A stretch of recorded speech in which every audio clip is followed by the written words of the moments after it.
మరి ఎట్టకేలకి అందరం ఎదురు చూస్తూ ఉన్నాము.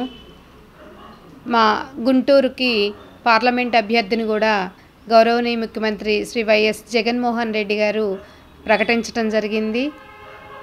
ఏదైతే మనము ఆత్మ పరమాత్మ అని జగన్మోహన్ రెడ్డి గారికి ఉమారెడ్డి వెంకటేశ్వర్లు గారిని అనుకుంటూ ఉంటామో, వారి తనయుడు ఉమారెడ్డి వెంకటరమణ గారిని అనౌన్స్ చేయటం జరిగింది.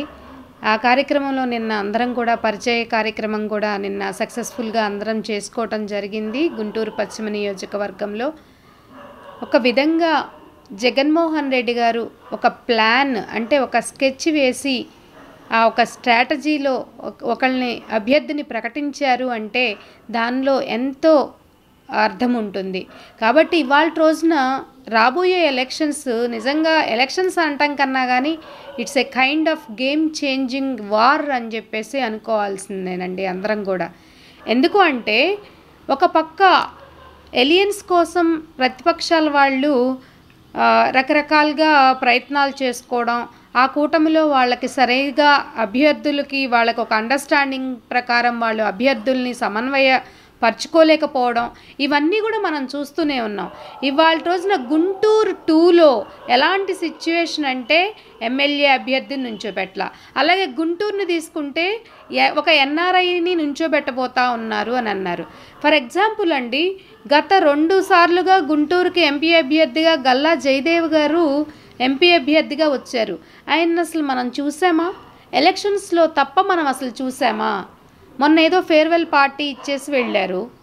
నాకు బిజినెస్లో ఇంపార్టెంట్, పాలిటిక్స్లో ఉండడం వల్ల బిజినెస్ చేసుకోలేకపోతున్నాను అనేసి చెప్పి వెళ్ళిపోయారు.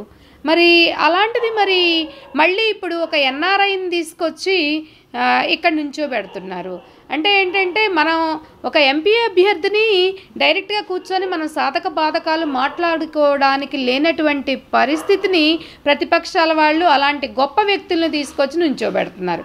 ఇవాళ రోజున ఇక్కడ ఎవరైతే ఉమారెడ్డి వెంకటేశ్వర్లు గారు ఉన్నారో ఆయన ఇక్కడే కృష్ణనగర్లోనే ఉంటారు. అందరికీ అందుబాటులో ఉండే వ్యక్తి, డౌన్ టు ఎర్త్ చాలా సింపుల్గా ఉన్నటువంటి వ్యక్తి. నేను మొట్టమొదటిసారి నిన్నేనండి వారిని చూడటం. ఎంత చక్కగా అందరినీ కూడా కలుపుకుంటూ పోతూ ఎంత మంచిగా ఉన్నారు అంటే నాకు అందరినీ ఎంకరేజ్ చేసే పాయింట్లో కావచ్చు, మనం టీం వర్క్ ఇలా చేసుకోవాలి అలా చేసుకోవాలని చెప్పే విధంగా కావచ్చు, చాలా చాలా చాలా మంచిగా అనిపించిందండి. సో మా గుంటూరు జిల్లాకి పర్టికులర్గా చాలా సూటబుల్ అయినటువంటి ఏకైక వ్యక్తిని చూసి వాళ్ళ రోజున ఎంతో స్క్రూటినైజ్ చేసి మరి వెంకటరమణ గారిని ఇక్కడ ప్రకటించారు అని చెప్పేసి మేము అనుకుంటా ఉన్నామండి. కాబట్టి ఏంటంటే రాబోయే రోజుల్లో ఒకటే మా టార్గెట్, ఇక్కడ ఎలాంటి అభ్యర్థులు వచ్చి నుంచున్నా చివరికి చెప్తా ఉన్నాం కదా, సిబిఎన్ గారు కావచ్చు, లోకేష్ గారు కావచ్చు, ఎవరు వచ్చి ఎమ్మెల్యే అభ్యర్థులుగా నుంచున్నా, లేకపోతే ఇప్పుడు ఎన్ఆర్ఐ వస్తున్నారు ఎంపీకి అని అంటున్నారు, ఎవరు వచ్చి నుంచున్నా సరే మాకు అనవసరం. మా టార్గెట్ మాది. డెఫినెట్గా ఈసారి గుంటూరులో జెండా పాతేది మేమే, దాన్ని గిఫ్ట్గా ఇచ్చేది కూడా జగన్మోహన్ రెడ్డి గారికి మేమే అని చెప్తున్నాను. ఎందుకు ఇది నొక్కి మరీ చెప్తున్నాను అంటే గుంటూరు పర్టికులర్గా ఏపీలో ఉన్నటువంటి 175 నియోజకవర్గాల్లో ఎంతో ప్రాముఖ్యత సంతరించుకున్నటువంటి టఫెస్ట్ కాన్స్టిట్యుయెన్సీ అని చెప్పేసి దీన్ని అనుకుంటా ఉంటారు.